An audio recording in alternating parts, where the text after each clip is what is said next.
So, how do we look at your funnel? And I'm not just talking about, your sales page. I'm talking about your free offer, your actual offer, your order bump, your upsell. How do we come up with an approach where we can know what we're talking about when it comes to our sales funnel?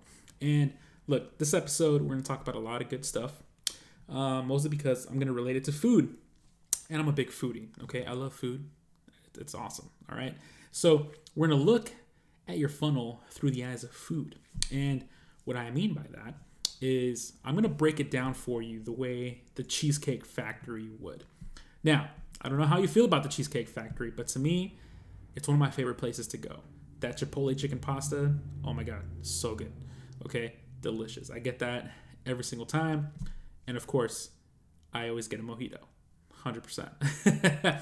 Now, let me actually stop talking about food now and talk about your funnel, because your funnel is a process, right? There is a beginning, a middle, and an end. And the majority of the time, we create these offers without really kind of putting some thought into it, mainly because it's kind of taught that way, right? You're kind of like, especially when it comes into the world of like a self-liquidating funnel or a funnel that can pay for itself, right? It's kind of like, you need to have an order bump, you need to have an upsell, yada, yada, yada. But the idea behind the creation of each one shouldn't just be to have it, just to have it. There should actually be some kind of rhyme and reason to it. So in order to kind of understand how to position each element within your funnel so you can maximize your conversions, right? So you can scale your business. So, you can go with me to Cheesecake Factory and get some Chipotle chicken pasta for yourself, right? Without having to feel guilty. We need to look at how these elements kind of all work together. So if we go to the Cheesecake Factory, right, and we open up a menu, the first thing we typically see when we open a menu is the appetizers, right? The egg rolls. Oh my God, the egg roll sampler, so good. Okay, they got the Thai lettuce wraps. Oh, best one by far. Okay, so the appetizer is your free offer. Okay, think of your free offer as the appetizer to your business, to your world, right? You're kind of just, they need something. They're not sure exactly what they want. So you're providing them a free offer, right? A freebie, so they can figure out, okay, you know what? Yeah, I like this. Yeah, I want to, go ahead and dive into deeper waters here. The freebie is your appetizer. Okay, so when you're creating your free offer for your landing page, think of something that is going to wow them, that is going to make a great first impression, something that is going to want them craving more, right? And so that's kind of how I like to position freebie offers, right? There's always a call to action to go into something paid at the end of a freebie, So if the freebie is the appetizer, right, then the main entree, right, is essentially your offer, your product that you're going to sell. Now, let's say we're looking at a funnel where we have a freebie, we have a low-end entry offer, we have, an order bump, and we have an upsell, right? We're talking about that funnel.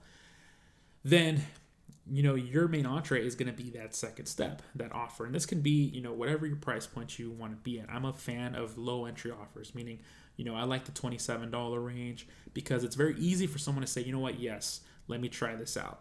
And it's a very quick and efficient way to convert customers without them having to think too much or have to pull out a second mortgage in order to afford my products. It allows me to build my list with customers who could potentially down the road afford the higher ticket products.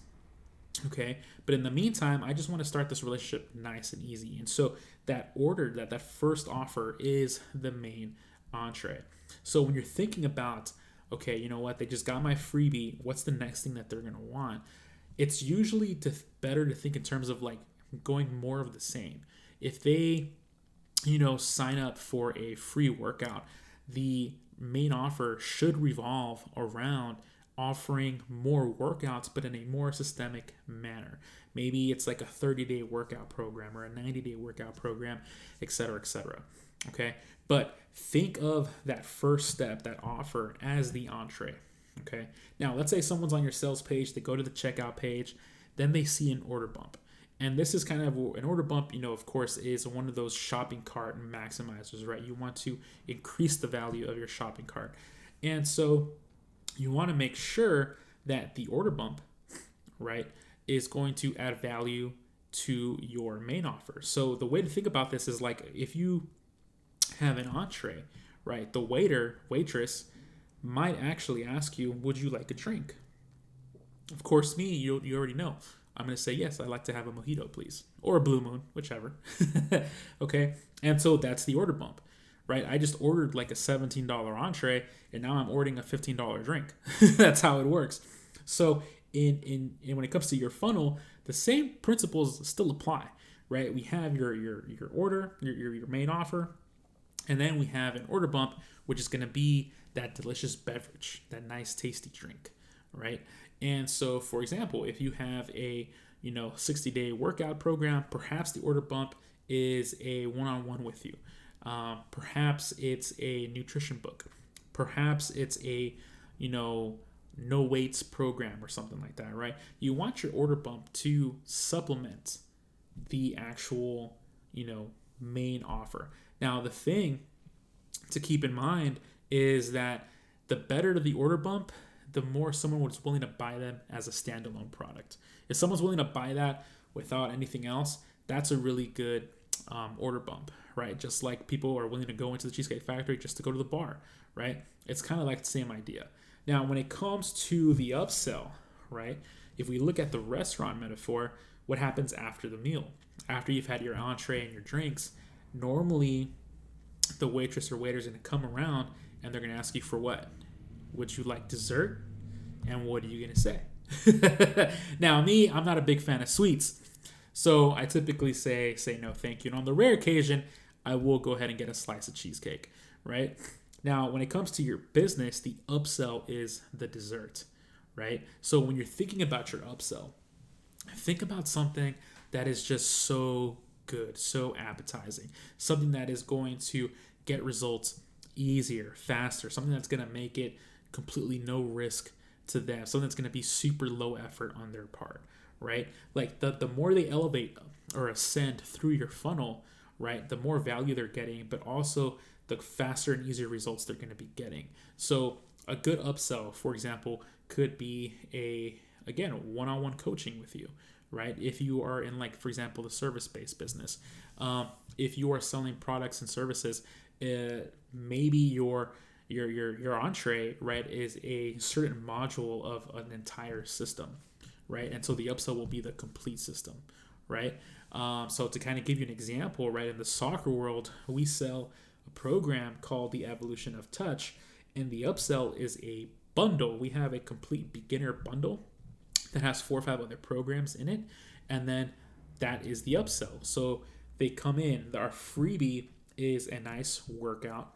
The actual entree, right, the main offer is a 60-day workout program that they can do at home, and then the upsell is a beginner's training bundle, okay, what we sell for $197, and that is essentially our restaurant menu.